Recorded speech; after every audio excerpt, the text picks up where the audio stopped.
भाई आपके पास आईफोन नहीं है? आईफोन है ना, कैसे नहीं है यार आईफोन है ना, आप एप्पल कार प्ले यूज ही नहीं कर रहे, क्या हुआ? एप्पल कार प्ले यूज नहीं कर रहे, यही तो बात है। ये महिंद्रा वालों का है यार, क्या कर सकते हैं, इनसे यही तो शिकायत है। अब बताओ 25 लाख रुपए गाड़ी दे दी और जैसे इसमें है ही नहीं यार एप्पल कार प्ले, कहाँ से यूज में करे बताओ। उनको लगा इनके पास जो पैसे थे वो तो स्कॉर्पियो लेके चले गए, अब इनके पास आईफोन लाने के पैसे नहीं है। यही तो बात हो गई।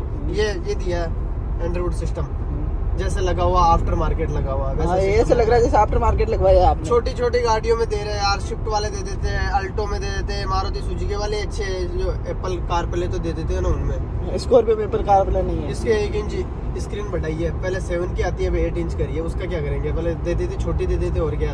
एप्पल कार प्ले तो देना चाहिए ना कम से कम। और स्क्रीन लेक ही नहीं करती, लेक करेगी कहाँ से, इसमें फीचर ही नहीं है। कहाँ से करेगी, सिस्टम तो है कुछ वही चलता है जैसे वो आफ्टर मार्केट से वो लगाया हुआ सिस्टम था।